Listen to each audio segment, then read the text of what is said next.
Hello, teacher. This is Javier Martínez Quirós, and for this final project, I'm going to answer these two questions.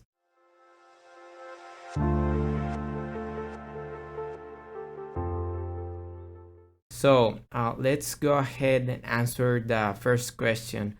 For this, I have 5 key points to overcome these barriers. So the first one is that not speaking the same language as the other party or as the other person can cause a misunderstandings, and it is considered the most crucial barrier in cross-cultural communication. Okay, once having cleared this, let's go ahead with the second point. This is stereotypes. These stereotypes are mostly negative images or preconceived notions about the other specific party or group or culture. The basis of this stereotyping can be many things, like nationality, gender, race, religion, and so on. So I can judge someone by their nationality, as I said. So if the other person is Chinese, well, maybe I think that he's so good at math. Or if the other party is Mexican, maybe I can think that they are not punctual. So it's very important to not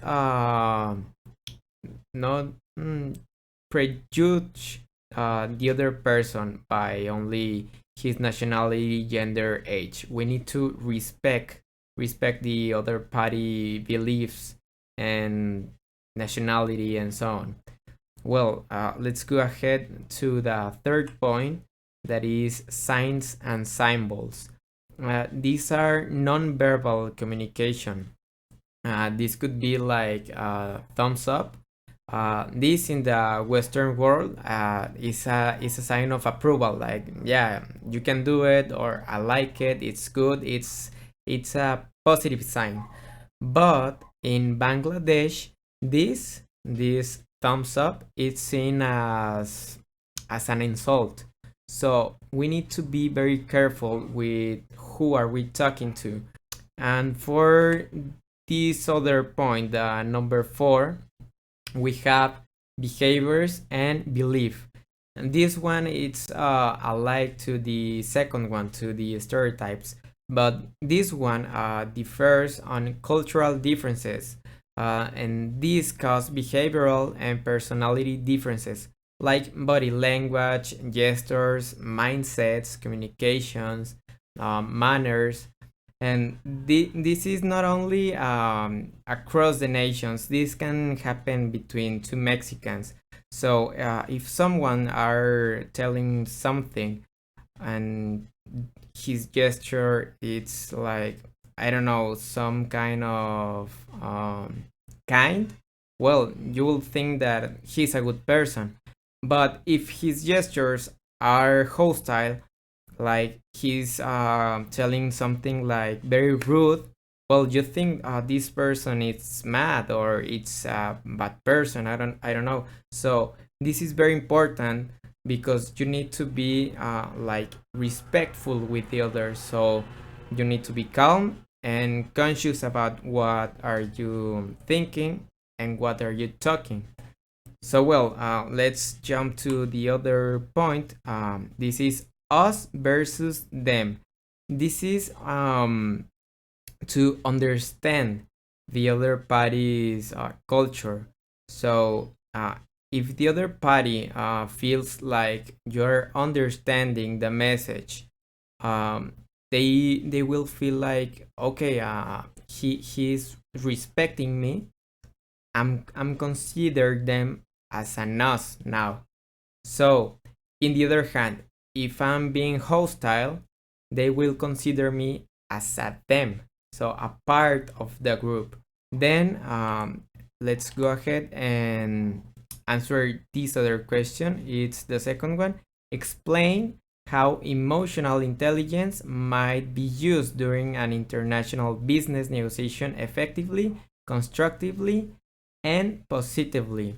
So for this, I have 3 points. The first one is self-awareness.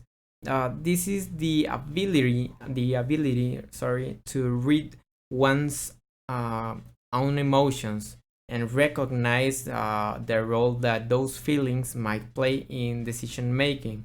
So once I self-aware of myself, let's jump to the self-management. I need to be able to control my emotions and impulses and to adapt these changing circumstances.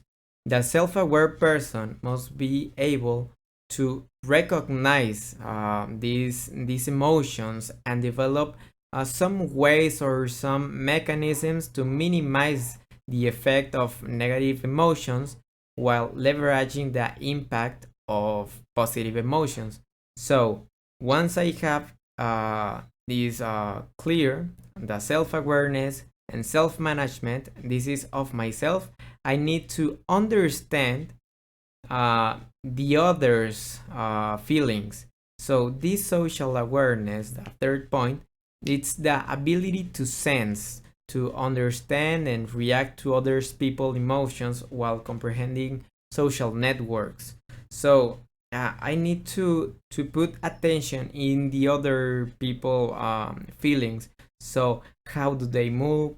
How they say? How are they acting? So I need to know how are they comporting with themselves. So having this clear, I think this is three most important keys to to answer this question.